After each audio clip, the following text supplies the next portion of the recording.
माथि चित्तुलो गण्डकी पुल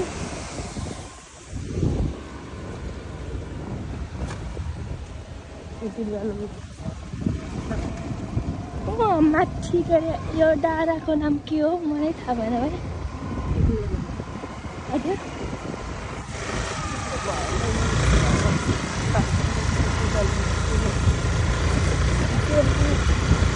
यस्तो खाल्टाङ खुल्टुङ छ नि बाटो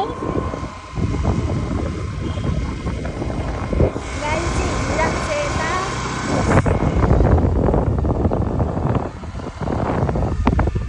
सो गाइज फाइनली हामी मामाहरू आयौँ हेरौँ है त को हुनुहुन्छ ढोका बन्द यिनीहरू यहाँ छन्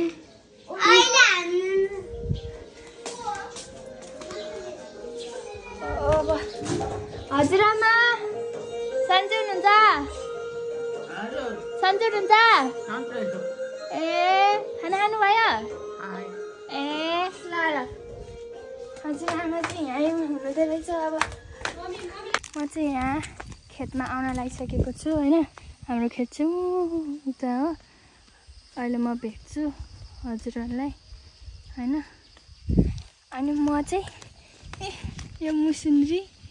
र म आएको छौँ अहिले अनि अहिले चाहिँ हामी उता जानुपर्ने छ हामी यहाँ बाटो खेतको बाटो यसरी हिँडिरहेका छौँ होइन अनि हामी चाहिँ यो तिम्रो नाम के हो आइसु अनि तिमी कति कक्षामा पढ्छौ 3 तिम्रो स्कुलको नाम के हो गाउँघरको दाया माध्यमिक विद्यालय रामसँग भन त गाउँघरको दाया माध्यमिक विद्यालय हो यो ठाउँको नाम के हो के हो रे हजुर लट्टोमा त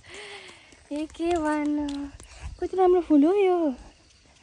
कति राम्रो हो यो फुल हामी चाहिँ यहाँ बारीमा जाँदैछौँ आमा हजुर हुनुहुन्छ ए आमा हाम्रो धान त यस्तो ढलेछ नि त अन्त हाम्रो धान त अब वहीँ गएर भेट्छु है त है अनि बेला भएछ नि त उहाँ हुनुहुन्छ उहाँ हुनुहुँदो रहेछ अब हामी चाहिँ कसरी जाने भाइ यहाँ त धान त काट्नु भएछ अब कताबाट जाने हो त्यताबाट हेऱ्यो धान नखिचिकन आइज है नानी हेऱ्यो धानहरू नखिचिकन आइज है बुझिस् धानहरू यस्तो यो पालाहरू छ नि यस्तो नखिचिकन आइज आइज आइज के धानहरू नखिच है त्यो धानहरू नखिचिकन अब हाम फाल्न यता त उसतिर आइज न हेऱ्यो यो पराल यो घाँसतिर आइज यस्तरी आइज हेरी यताबाट आइज यो धानहरू नखिचिकन आइज है मेरो तपाईँलाई उकाल्थी त यसले त ए आमा खाजा खाने बेला भएछ माइजू आमा नमस्ते ए खाजा खाने नमस्ते खाजा खाने बेला भएछ बुवा नमस्ते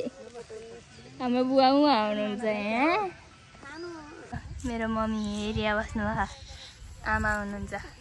बुवा घाँस काट्दै माइजू यहाँ ए धान काट्दै धान काट्दै हाम्रो रोटी हेर्ने यहाँ बिग्रेर धान कस्तो रोटी त उस मैले सुरुमा गर्छु भन्थे बुवा हेलो बुवा